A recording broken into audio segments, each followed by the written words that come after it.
একজন কাস্টমার আপনার ওয়েবসাইটে ঢুকলো, প্রোডাক্ট দেখলো, ছবি দেখলো, দাম দেখলো, প্রোডাক্টও তার পছন্দ হলো, এমনকি সে অ্যাড টু কার্টেও ক্লিক করলো। মানে আপনি ধরে নিতে পারেন এই কাস্টমার কিনতে আগ্রহী, কিন্তু তারপরও সে অর্ডার করলো না। কেন? প্রোডাক্টের কোয়ালিটি খারাপ ছিল না, প্রাইসও তার বাজেটের মধ্যে ছিল। তাহলে অর্ডার কেন করলো না? সমস্যাটা হতে পারে আপনার ওয়েবসাইটের খুব ছোট একটা ডিজাইন বা ইউজার এক্সপিরিয়েন্সের ভুলে। আর মজার বিষয় হচ্ছে, অনেক সময় এই ধরনের ভুল বিজনেস ওনাররা নিজেরাও বুঝতে পারে না। আজকে এমন কয়েকটি বিষয় নিয়ে কথা বলবো যেগুলো আপনার ওয়েবসাইটে কাস্টমার আসার পরে তাকে পারচেস করার আগে ওয়েবসাইট থেকে বের করে দিতে পারে। প্রথম সমস্যাটা খুব সিম্পল। কাস্টমার প্রোডাক্ট পছন্দ করছে, এখন সে কি করবে? Buy now, add to cart নাকি কন্টাক্ট?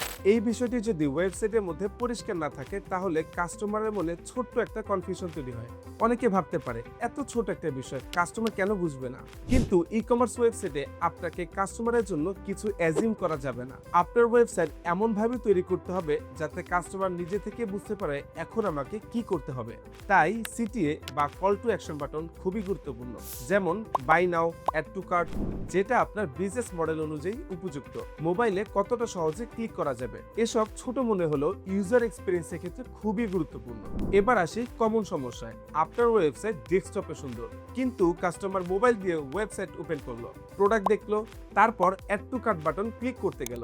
বাটন এত ছোট যে ক্লিকই করা যাচ্ছে না, অথবা দুইটা বাটন এতই কাছাকাছি একটাতে ক্লিক করলে আরেকটা চলে যাচ্ছে।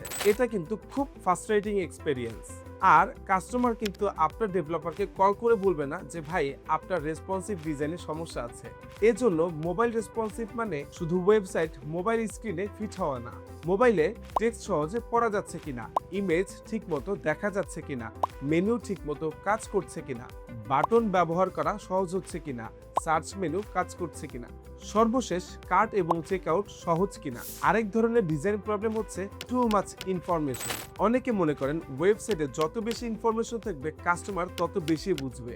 সব সময় তা না।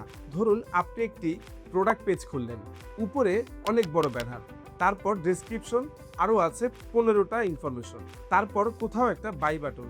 কাস্টমার তখন প্রোডাক্টের ইনফরমেশন খুঁজতে গিয়ে বাই বাটনটাই হারিয়ে ফেলে। তাই ইনফরমেশন থাকা দরকার, তবে সেটা প্রয়োজন মাফিক। কাস্টমার প্রথমে কি দেখবে, তারপর কি দেখবে, তারপর কি দেখবে, এই ফ্লোটা পরিষ্কার হওয়া উচিত। কিন্তু কাস্টমার ওয়েবসাইটে ঢুকেই যদি একটা পপ আপ, তারপর আরেকটা অফার, তারপর নিউজ লেটার, তারপর আরেকটা অফার, আবার ডিসকাউন্ট, তাই পপ আপ ব্যবহার করলেও তবে সেটা স্ট্র্যাটেজিক হতে হবে।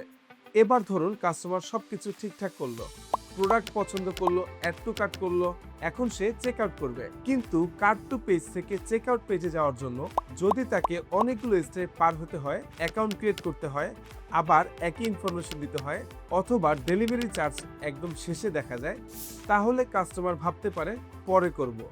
ই কমার্সের ক্ষেত্রে এই পরে করব অনেক সময় আর করব নাতে পরিণত হয়। তাই ওয়েবসাইট ডিজাইনের সময় শুধু প্রোডাক্ট পেজ এবং হোম পেজ নিয়ে চিন্তা করলে হবে না, কাস্টমারের পুরো জার্নি দেখতে হবে। একটা ভালো ওয়েবসাইটের ডিজাইন এমন হওয়া উচিত যেখানে কাস্টমারের চোখ এবং হাত দুটোকেই সঠিক ডিরেকশন দেওয়া হয়। আমরা ওয়েব কারিগরের ওয়েবসাইট ডিজাইন অ্যান্ড ডেভেলপমেন্ট করার সময় এই ইউজার জার্নিকে গুরুত্ব দেওয়ার চেষ্টা করি, যা কাস্টমারের জন্য ব্যবহার করা সহজ হবে।